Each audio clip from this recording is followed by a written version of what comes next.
Hi YT family, it's सत्यम और आप सुनने जा रहे हैं लव में stranger book 2 and chapter 11 episode 10। And इससे पहले थैंक यू जिन लोगों ने भी कमेंट्स किया। और जस्ट मैं इसे अभी रिकॉर्ड कर रहा हूँ। I will edit it and तुरंत इसे अपलोड कर दूँगा। And I will try to continue like every day in new episode. Let's see हो पाता है कि नहीं। एंड स्टार्ट करते हैं। रिवाना ड्राइंग रूम में बैठी हुई नित्या के भेजे हुए मैसेजेस से ध्यान हटाने की कोशिश कर रही थी और उसके बावजूद डैनी की आवाज़ बार बार उसके कानों में गूंजती जा रही थी। उसका शरीर तपने लगा था। उसे ऐसा लग रहा था जैसे गुस्से की तेज आंधी उसे उड़ाकर ले जाएगी और इस गुस्से में एक किस्म की बेचैनी भी थी जिसकी वजह से रिवाना ठीक से सोच भी नहीं पा रही थी। दरवाजे की घंटी 1.5 घंटे के बाद बजी। बाहर से आती नित्या और डैनी की हंसी रिवाना को साफ सुनाई दे रही थी। रिवाना उठी और उसने दरवाज़ा खोल दिया।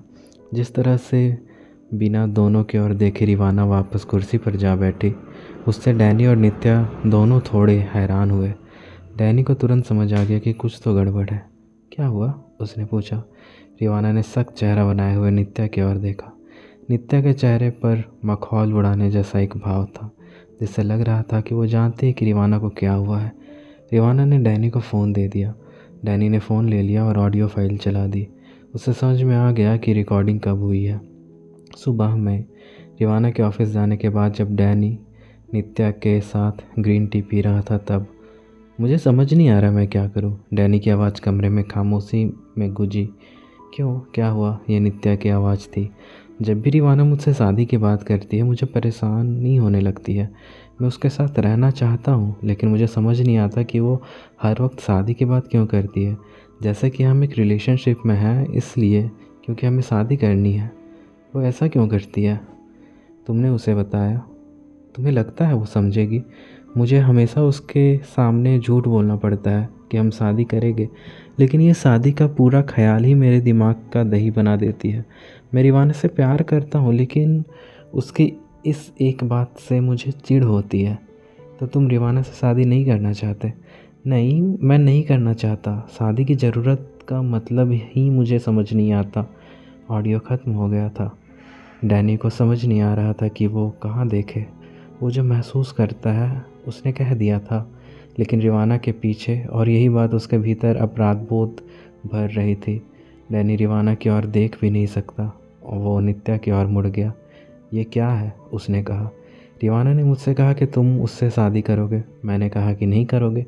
हम दोनों के बीच एक शर्त लगी थी और रिवाना की पिछली रात लगा कि वो जीत गई है। उसने रिवाना की ओर देखा और कहा, तुम जानती हो ना कौन जीता? रिवाना ने नित्या की ओर नहीं देखा, सीधे डैनी की ओर आंखों में देखते हुए उसने कहा, ये बात मुझे तुम क्यों नहीं बता सकते थे? मैं बताना चाहता था लेकिन मुझे डर था कि तुम मेरी बात नहीं समझोगी। एक लम्हे के लिए उसे लगा कि डैनी भी एकांश की तरह ही है। तुमने मुझे और क्या क्या नहीं बताया डैनी? सिर्फ इसलिए क्योंकि तुम्हें लग रहा था मैं नहीं समझूंगी? मेरी बात का यकीन करो, मैं तुमसे कभी कुछ नहीं छुपाया। यकीन? अगर तुम्हें अभी भी एहसास नहीं हुआ तो मैं तुम्हें बता दूं, जब इंसान को ये समझ न आ जाए कि सामने वाला उससे झूठ भी बोल सकता है तो ये यकीन निहायत ही खोखली बात लगती है। मैंने तुमसे झूठ नहीं बोला रिवाना, मैं तो बस, हाँ तुमने झूठ बोला और तुम खुद को ये मुझे बहलाने की कोशिश मत करो। जब मैं तुमसे कल रात पूछा था तो तुमने कहा था कि तुम मुझसे शादी करने के लिए तैयार हो।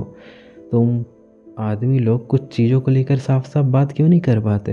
रिवाना घूमकर सामने वाले दरवाजे की ओर जाने लगी। मुड़ी ही थी कि डैनी ने उसका हाथ पकड़ लिया। मुझे जाने दो डैनी। रिवाना बहुत गुस्से में थी। मुझसे गलती हो गई रिवाना, जैसा तुम सोच रही हो वैसा नहीं है। मैं तुम्हें सारी बातें समझा सकता हूँ। मैं तुमसे प्यार करता हूँ, डैनी गिड़गिड़ाया। रिवाना ने डैनी पर एक नज़र मारी। मैं तुम्हें सारी बातें समझा सकता हूँ? एकांश ने भी ठीक यही कहा था। जब आप एक सैलानी होते हैं तो आपको एक नए शहर की सारी बातें अच्छी लगती है, लेकिन अगर आप वहाँ रहने लग जाए तो सब कुछ उबाऊ लगने लगता है। जब पहली बार रिवाना ने डैनी को तौलिए में देखा था तो एक सैलानी थी। अब यहाँ की बंदिश हो गई थी। वो डैनी को समझाने लगी। रिवाना के होठों पर विडंबना की एक मुस्कान खींच आई, लेकिन इससे पहले कि वो मुस्कान हंसी में तब्दील हो जाती, रिवाना ने खुद को काबू में कर लिया। मैं समझती हूँ डैनी, और इसलिए तुम्हें कुछ भी समझाने की ज़रूरत नहीं। उसने अपना हाथ छुड़ाया और कहा, जब तुम घर पर नहीं हो तो मुझे मैसेज कर देना, मैं आकर अपना सारा सामान ले जाऊंगी। क्या तुम रहोगी कहाँ? इससे तुम्हें क्या फ़र्क पड़ता है? रिवाना ने इस बार यह बात धीमे से कही, और जाते हुए उसने धीरे से दरवाज़ा बंद कर दिया। थोड़ी देर के लिए डैनी वहीं खड़ा रहा, परेशान और चिंतित। फिर उसने नित्या की ओर देखा, जो अभी उसी कुर्सी पर बैठी हुई थी जिस पर थोड़ी देर पहले रिवाना थी। ये खेल नहीं था नित्या, है ना? तुम उसकी जगह लेना चाहती थी ना? डैनी ने कहा। नहीं डैनी, तुम क्या कह रहे हो? नित्या खड़ी हुई और डैनी के पास चली गई। फिर उसने अपनी बाहें डैनी की गर्दन में डाल दी। नित्या ने कहा, मैं अपना जगह चाहती थी, उसकी नहीं। तुम्हें क्या इतनी सी बात समझ में नहीं आती? मैं और तुम साथ होना था। मैं तो बेवकूफ़ थी कि दूसरे रिश्ते में पड़ी, लेकिन ब्रेकअप के बाद मुझे समझ में आ गया कि अगर कोई है जो मुझे समझेगा तो वो हो तुम डैनी, तुम। उस मैसेज को रिकॉर्ड करने से पहले क्या तुमने ये भी नहीं सोचा कि मैं रिवाना से सचमुच प्यार करता हूँ? डैनी ने कहा, और फिर उसके हाथों को अपने गर्दन से हटाते हुए नित्या अलग हो गई। मैंने सोचा, लेकिन रिवाना और तुम फ्यूचर में साथ नहीं हो सकते। तुम्हें खुद ये बात ऑडियो में कही। तुम दोनों इस रिश्ते से अलग अलग चीज़ें चाहते हो, लेकिन मैं और तुम एक ही चीज़ चाहते हैं। मैं कभी भी तुमसे शादी करने के लिए नहीं कहूँगी, कभी भी नहीं।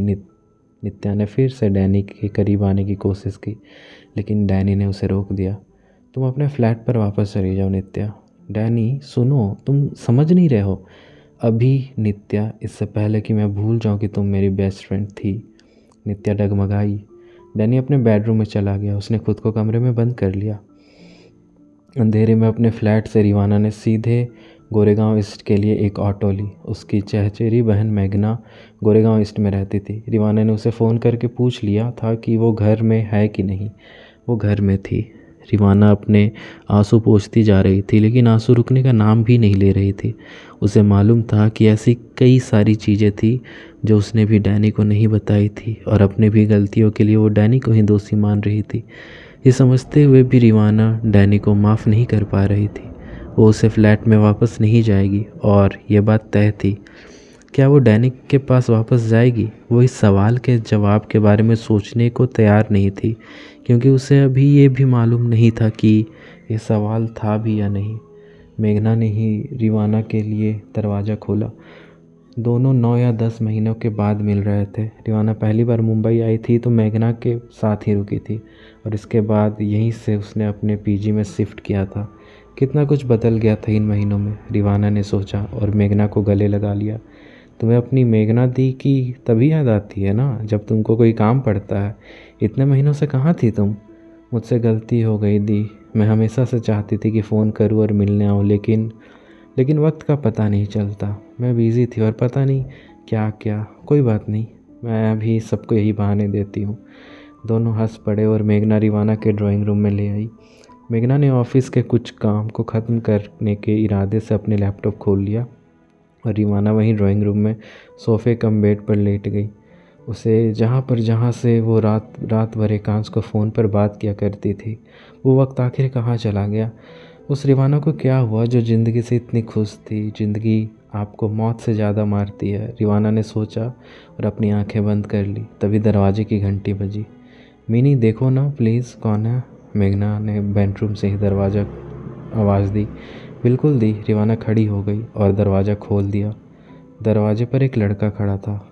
स्पाइक्ड बाल, लाल रंग की टी शर्ट, नीली रंग की डेनिम और कॉन्वर्स के जूते। उसके कानों के सफ़ेद रंग के ईयररिंग्स लगे थे। उसके कानों में सफ़ेद रंग के ईयरफोन्स लगे थे। रिवाना को देखकर उसने ईयर प्लग निकाल लिए। जी, रिवाना ने कहा।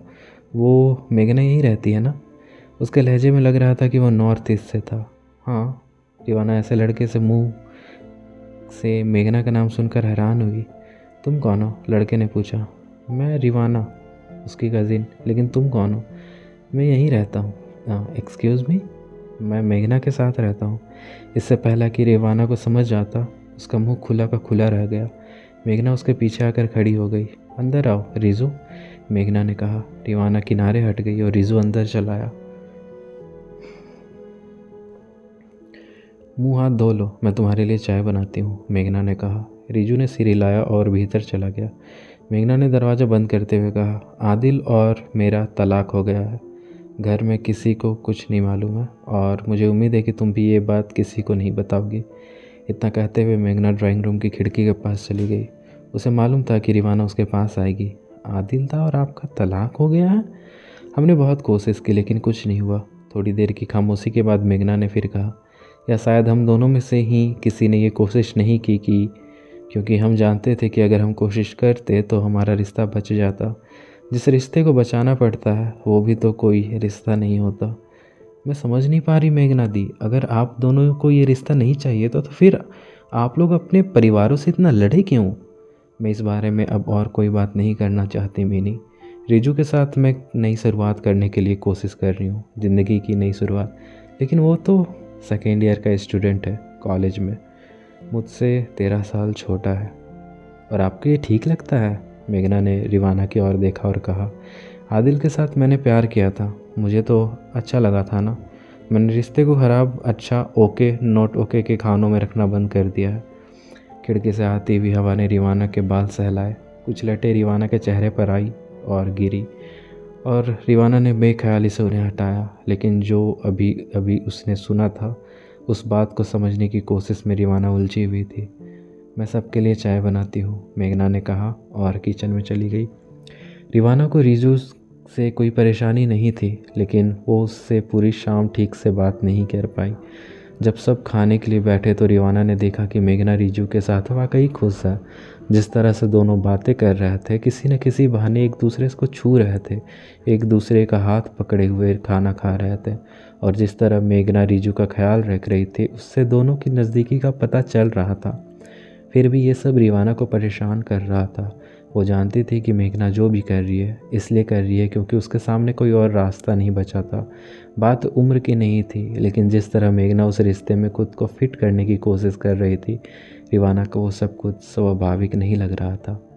क्या रिवाना की भी ऐसी ही हालत होगी? वो डैनी को फ़ोन करना चाहती थी और उससे कहना चाहती थी कि उसने डैनी को माफ़ कर दिया है और शादी की कोई ज़रूरत नहीं है, दोनों नई शुरुआत कर सकते हैं।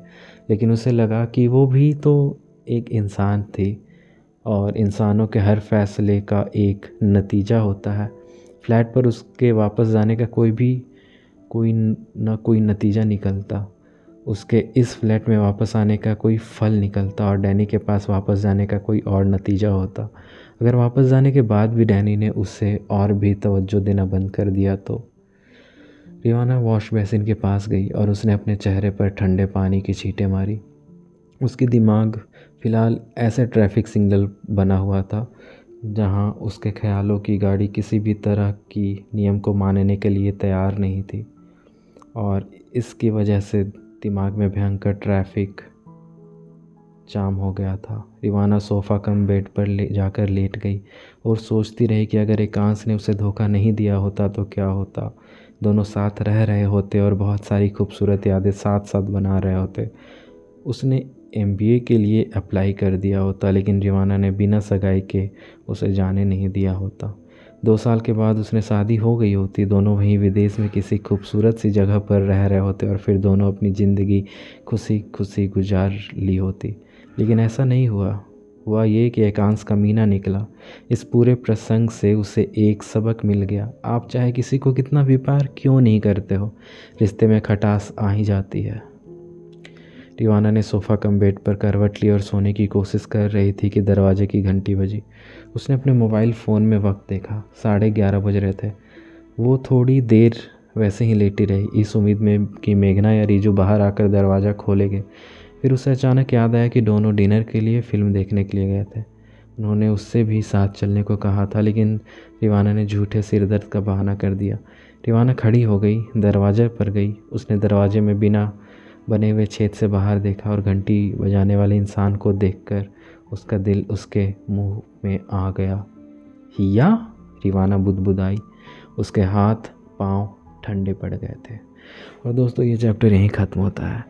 भाई साहब ये हॉरर बनते जा रहा है यार। मैं इस टाइम पे रिकॉर्ड कर रहा हूँ, 11 बजने वाले हैं रात के, और मैं अपने फ्लैट में पूरा अकेला हूँ। अब मेरी फटेगी। मेरे को हॉरर नहीं पसंद है, ओके। मेरे दिमाग में अगर वो सबकॉन्शियस माइंड में आ जाती है वैसी कोई चीज़ें, तो मैं पूरी रात सो नहीं पाता हूँ, खासकर जब मैं पूरे फ्लैट में अकेला हूँ। Oh God. Okay, let's see next chapter में क्या होता है। बने रहे हमारे साथ, ये कहानी बहुत ही इंटरेस्टिंग हो रही है। एंड कुछ भी कमेंट कर दे यार, 5 comment. Next video soon. Bye bye, take care and good night.